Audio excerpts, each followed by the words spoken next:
Kalau sekarang maaf, zuriyah Rasul sekarang itu bisa nggak?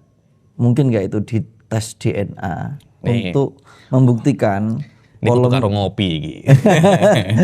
Rada medeni soalnya. Untuk membuktikan bahwa benar-benar itu keturunan Rasul. Cara menentukan DNA, kalau DNA itu kan ambil akarnya, terus sampel cabangnya kan begitu. Kita mesti paham dulu bahwasanya qiyafah itu memang cara untuk thubutin nasab. Dan qiyafah, jadi melihat kemiripan itu tidak sekuat DNA. DNA sangat kuat sekali. Lebih kuat daripada qiyafah. Akan tetapi yang nomor 4 ini kan yang pertama kan zawaju sahih. Iqrar, kemudian syahadah. Bayinah atau syahadah. Sama saja, bayinah itu syahadah, sama. Yang keempat adalah qiyafah atau himdun nawawi atau DNA ini. Yang keempat ini adalah cara yang paling lemah daripada kaifiyatu thubutin nasab. Karena dia itu lemah, dia tidak bisa untuk digunakan untuk thubutin nasab kecuali fi halatin khosoh. Dalam konteks-konteks tertentu. Kapan itu? Jika tidak jika tidak diketahui nasabnya ini siapa. Contohnya ada Sunan Gelut ini, Syekh Sabit Abil Fadl. Kita tidak mengetahui dia nasabnya siapa. Bin siapa kita tidak tahu. Dan itu masih masih kecil. Kemudian ada orang yang mengklaim Sabit adalah anak saya. Oh, ini adalah anak saya. Ketika itu ada 2 orang yang mengklaim bahwasanya Sabit itu anaknya, satunya Abdul Khalik, satunya Abdul Jabbar. Nah, ini saling mengklaim. Ini Sabit bin Abdul Khalik atau Sabit bin Abdul Jabbar dalam konteks ya. Kita tidak tahu siapa ayahnya. Kalau sudah tahu ayahnya siapa loh, Sabit ini bin Hasan kok.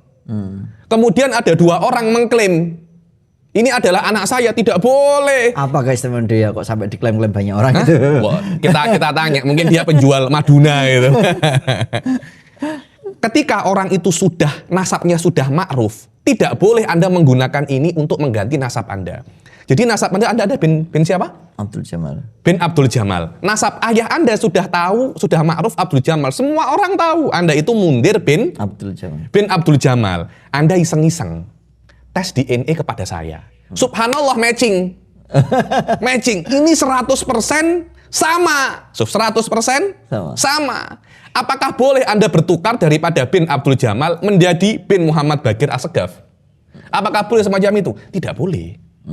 Kenapa? Karena ada sesuatu yang lebih kuat. Apa? Zawaju sahih. Ada pernikahan yang sahih disaksikan oleh banyak orang. Ayah Anda menikah tahun 80, Anda lahir 5 tahun setelah menikah dalam kurun waktu pernikahan, dan itu mungkin. Ketika seorang anak lahir di dalam di dalam zona pernikahan yang mungkin istri itu untuk mengandung anak dalam pernikahan, maka Anda nasab kepada suaminya, kepada suami perempuan tersebut. Walaupun dia tidak mau, aku mau duwe anak iki, duduk urusanmu. Karena Anda sudah menikah dengan ibu saya, dan saya lahir di dalam kurun pernikahan itu. Saya adalah anak Anda, walaupun Anda tidak mengakui.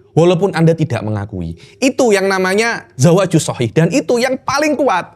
Tidak bisa dinafikan hanya dengan qiyafah atau dengan DNA. Tiba-tiba loh, ada orang qaif daripada Bani Mudlij mengatakan, wah, kok antara Sabit Abil Fadl sama Mundir kok ada kemiripan. Jangan-jangan imma Anda ini Mundir bin Sabit Abdul Jabbar atau Sabit bin Abdul Jamal, apa semacam itu. Tidak bisa. Kenapa? Karena sudah masyhur dari awal, bapak Anda berbeda, bapak Anda juga berbeda, dan semua menyaksikan pernikahannya. Walaupun tidak menyaksikan